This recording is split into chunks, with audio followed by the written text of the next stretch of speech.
Apalagi kalau lewatnya sampai tahun 2024. Jangan-jangan ganti kebijakan. Mohon maaf, kadang permasalahannya kewenangan di pengadilan misalnya, karena masih katanya berlanjut sampai ke pengadilan, naik banding dan sebagainya. Ya pembelibat.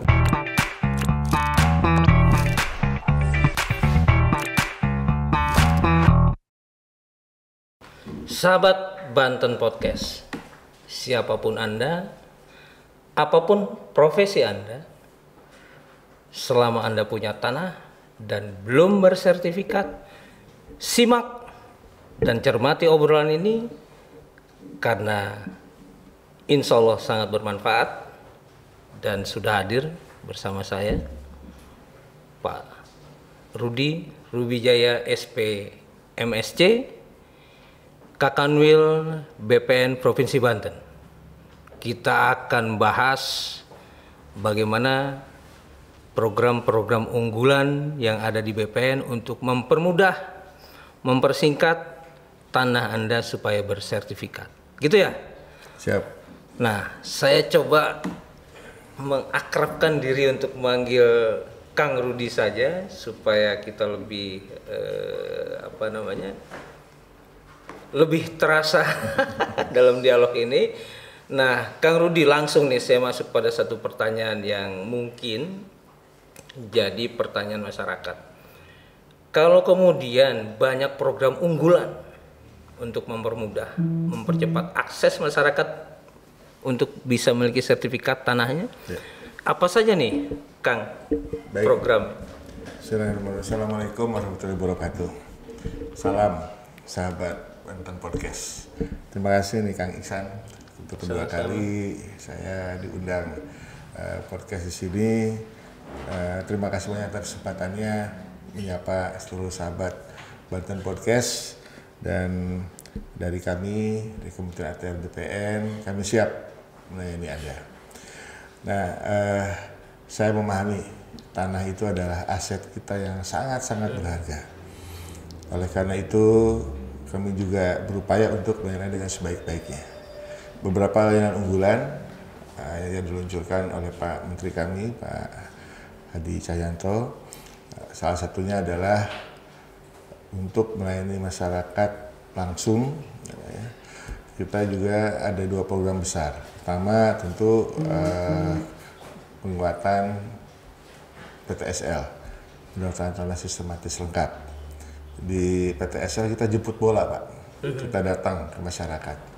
Kami melakukan sosialisasi, kami datang ke masyarakat, kami bentuk satgas, melibatkan juga aparat desa, dan kita datang ke masyarakat, kita lihat alas haknya, kita ukur, kita sertifikatkan. Dan seluruh biaya sertifikasinya ditanggung oleh anggaran kementerian. Ya. Namun demikian untuk prasertifikasi seperti misalnya kalau tanahnya itu alas haknya masih orang tuanya, yang mohon ahli waris, saya katakan waris, tentu itu harus dipersiapkan oleh pemohon.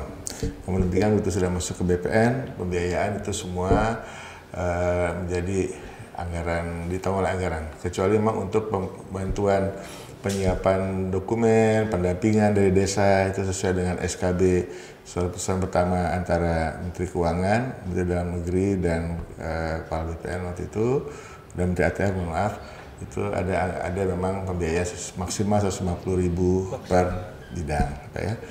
Nah, namun demikian kami juga memahami, Pak, tidak semua lokasi desa itu sebanten bisa kita jangkau dengan PTSL, karena kita juga dengan pendekatan sistematis lengkap, Pak. Tidak seluruh desa kita masukkan dalam penetapan lokasi, karena kita berharap PTSL ini beda dengan Pora dulu, Pak. Kalau Pora dulu bisa sporadis di sana, di sini.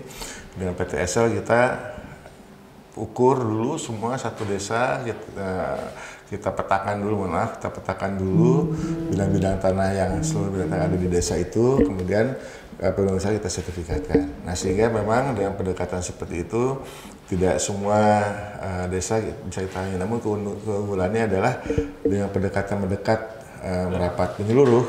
Kalau semua bidang tanah kita petakan, masalah-masalah antar bidang tanah bisa kita tuntaskan. Oke, saya potong dulu nih, Pak. Siapa?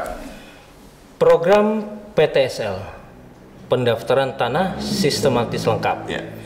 Biaya maksimal 150.000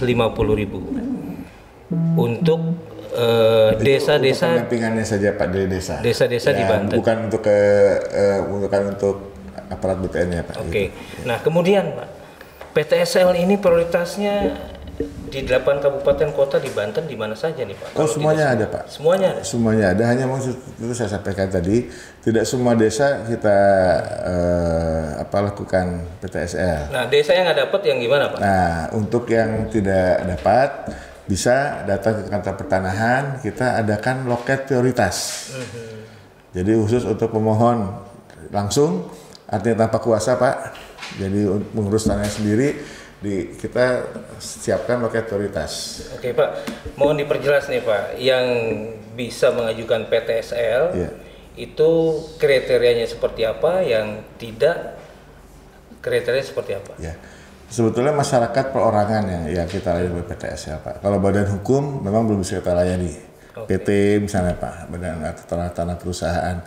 Tapi untuk masyarakat perorangan itu kita bisa layani melalui PTSL. Masyarakat perorangan semua boleh? Bisa? Ya, bisa Pak. Bisa. Tidak ada prioritas? Yang miskin dulu tapi punya tanah? Tidak ada prioritas Pak. Tidak kita beda-bedakan. Tidak dibeda-bedakan? Iya Pak. Gitu. Oke, artinya hanya memang dari sisi luasan memang kita ada juga, dan dari sisi jumlah bidang tanah Pak.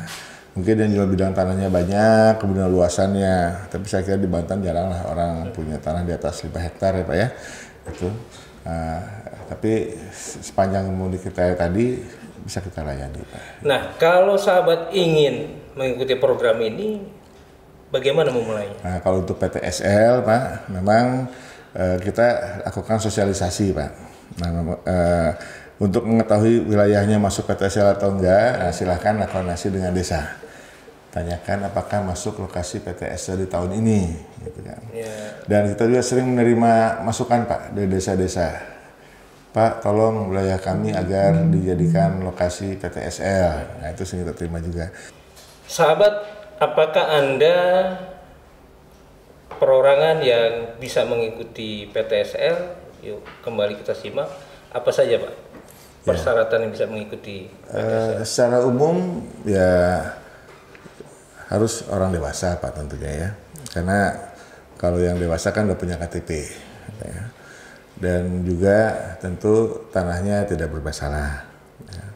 Batas-batasnya juga sudah jelas, dengan tetangganya tidak ada masalah. Gitu. Tapi secara umum kita tidak ada pembatasan, tidak ada diskriminasi Pak. Semua warga Indonesia. Seberapapun luas bidang tanah yang dimiliki? Nah, memang terkait pembatasan luas Pak.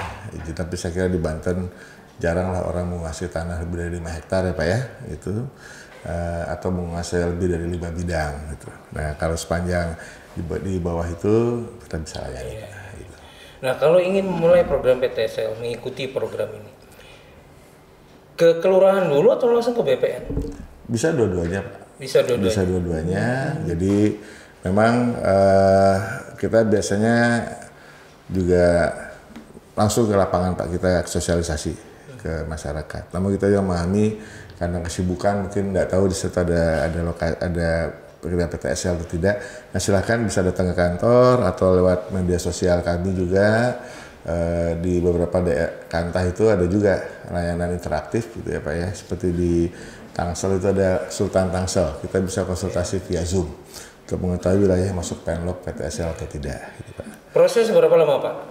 PTSL yang jelas PTSL itu Pak kita berbasis tahun anggaran. Jadi insya Allah Desember udah harus selesai gitu Pak. Ya. Namun demikian kalau kita bisa percepat, kenapa kita perlambat Pak? Hari ini saya membagikan sertifikat PTSL di Kota Tangerang. Ada kurang lebih 1.000 bidang yang sudah selesai memang di tahun 2022 ini gitu Pak. Targetnya sampai tahun berapa PTSL di Banten Pak? Sebetulnya kita berharap Pak 2024 itu sudah beres se-Banten. Namun demikian kita juga dengan segala dinamikanya Pak kita berupaya. Makanya sekarang kita juga podcast ini harapan saya bisa mengundang masyarakat yang tanahnya belum bersertifikat untuk silahkan mendaftarkan tanahnya melalui PTSL. Ya, ada tadi seperti misalnya alternatifnya kalau memang belum di lokasi PTSL silahkan datang ke kantor BPN, kita akan ini melalui loket prioritas. Dan juga barangkali Bapak dan Ibu sekalian Kalau misalnya hari kerja kesibukannya cukup padat, silahkan datang dari Sabtu Minggu, Pak. Oh, bisa? Bisa, Pak. Kita ada namanya pelayanan pertanahan akhir pekan atau pelataran. Nah, memang untuk pelataran pertama kali barangkali belum bisa kita layani secara utuh, namun demikian untuk informasi kami selalu standby. Untuk layanan-layanan yang sifatnya pemeliharaan data, Pak, seperti misalnya balik nama, kemudian juga peningkatan hak dari HGB menjadi hak milik di bawah 600 meter tanpa SK, gitu, Pak. Kemudian juga untuk Roya itu kita bisa layani semua di hari Sabtu Minggu. Nah, Kang, untuk target di Banten sendiri yang sasaran dari PTSL ini kira-kira targetnya berapa luas atau berapa bidang? Nah, tahun ini, Pak, target kita 100.000 bidang. 100.000? 100.000 bidang untuk sertifikatnya, 90.000 bidang untuk pemetaannya, Pak. Memang akselerasi kita selama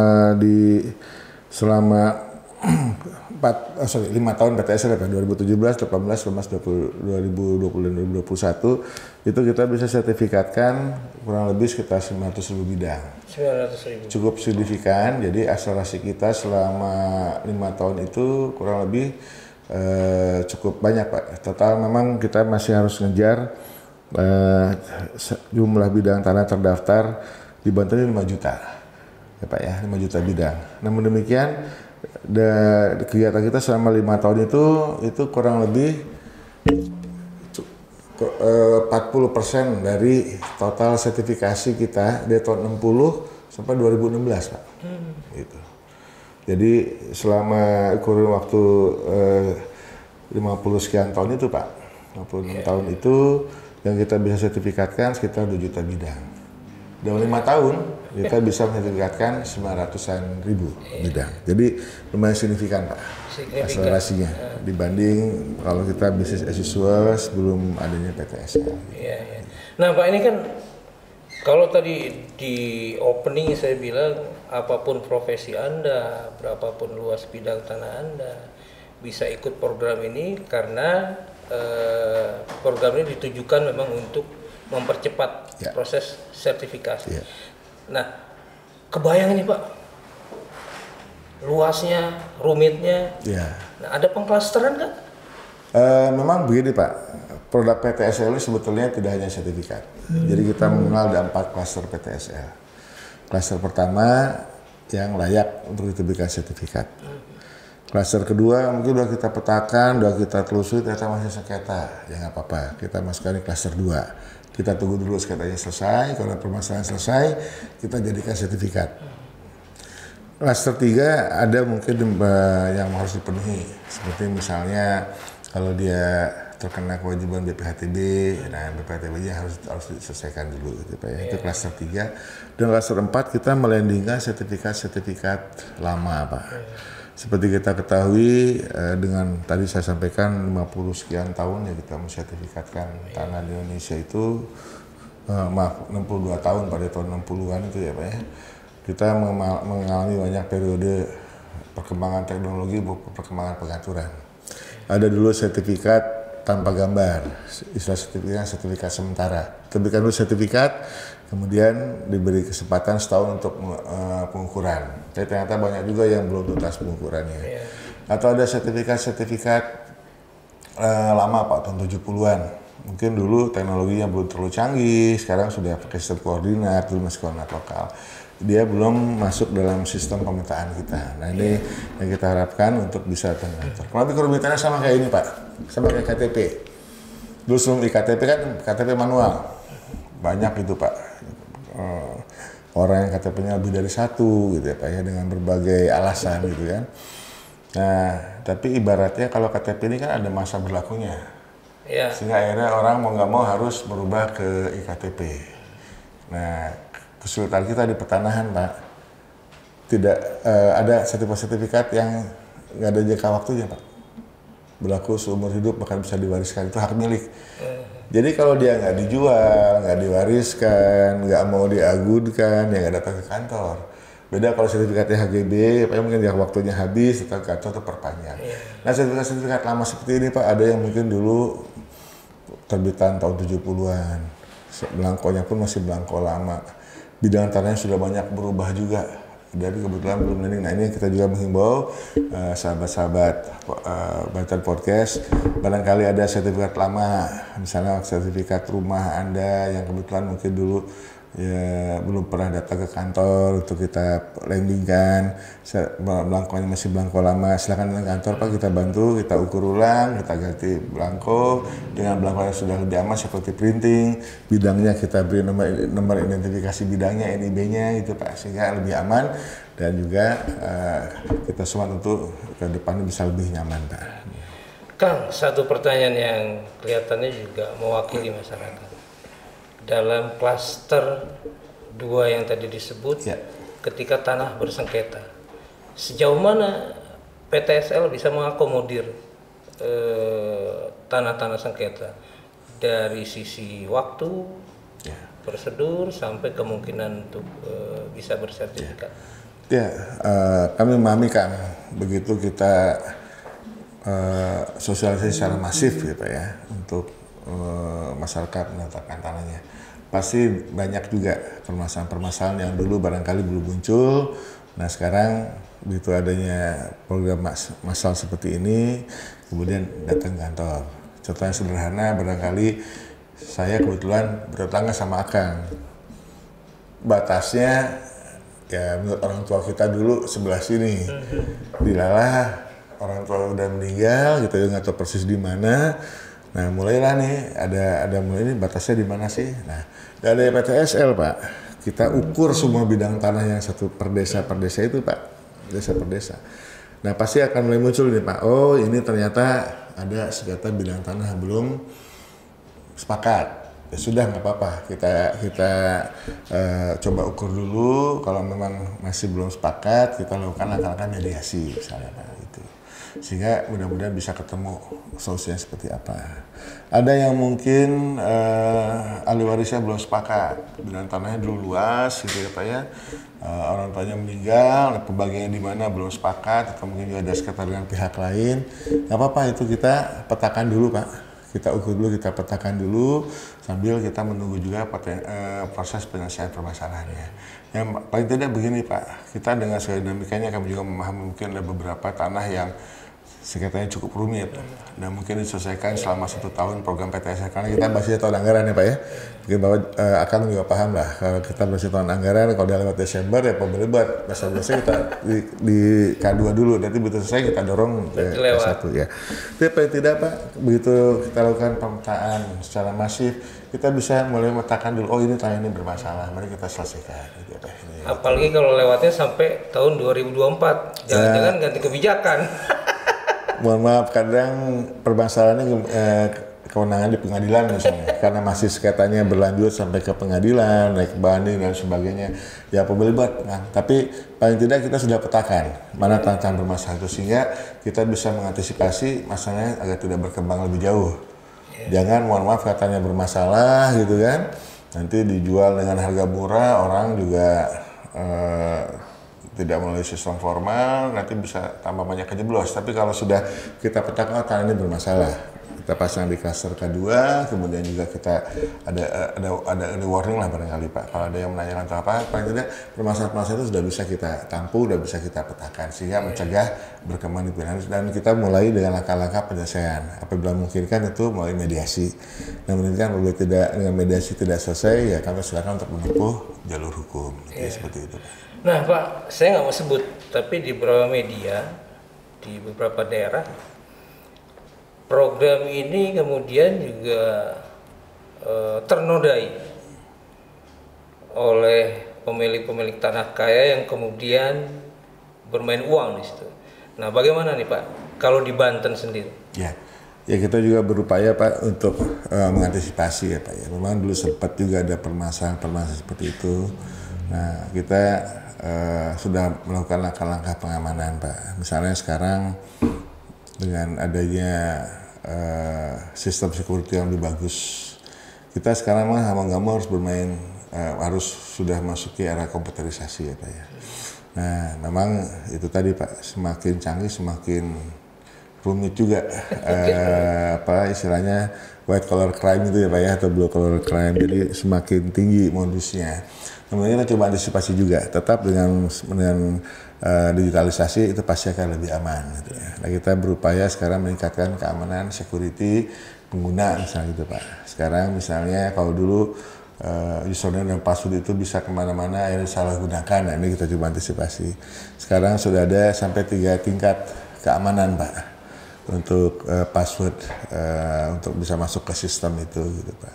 Kemudian juga sosialisasi kita juga semakin masif, dan kita juga berupaya untuk bisa mengantisipasi Pak tanah-tanah yang PTSL 2021 yang masih dalam tanda kutip belum tuntas dengan masalah ini, kita juga coba dorong untuk penyelesaiannya Pak, sehingga jangan sampai ini dimanfaatkan oleh pihak yang tidak bertanggung jawab. Jadi insya Allah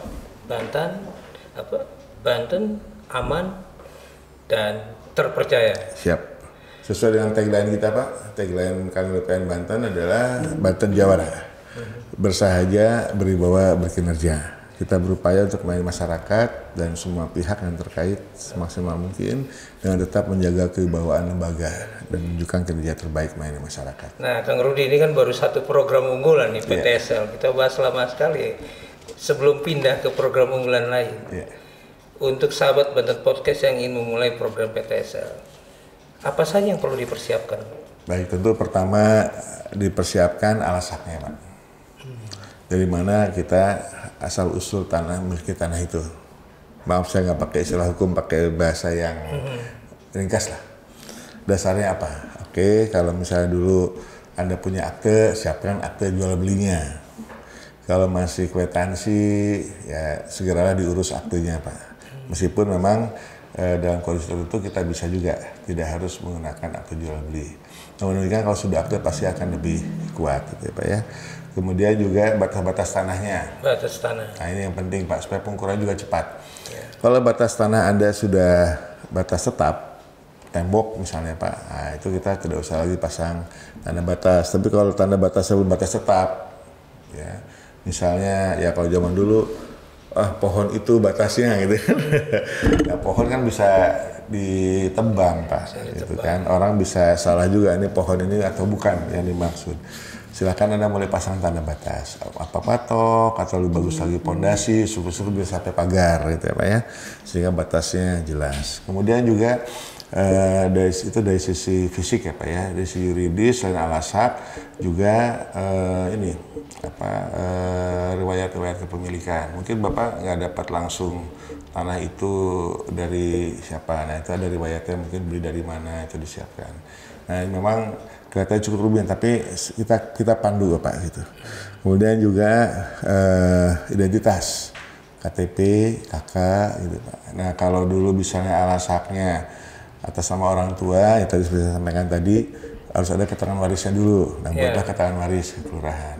Nanti memang dengan PTSL ini kita pandu semua Pak, termasuk misalnya tadi seperti saya sampaikan, ada keterangan penguasaan fisik, keterangan tidak sengketa, itu Pak ya, kemudian warkah.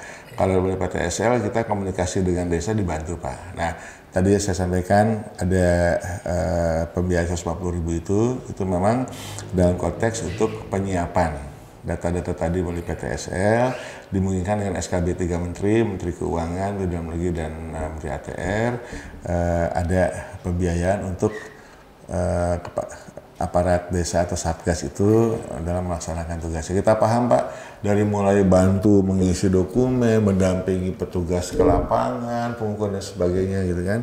Mungkin petugas desa ini bisa berhari-hari mereka tidak melaksanakan tugas, ya bantu PTS-nya terus. Nah untuk itu memang pembiayaan itu disiapkan untuk hal seperti itu. Jadi saya coba mengulangi lagi, untuk tahu desa Anda masuk program PTSL atau tidak, cek di lurah masing-masing.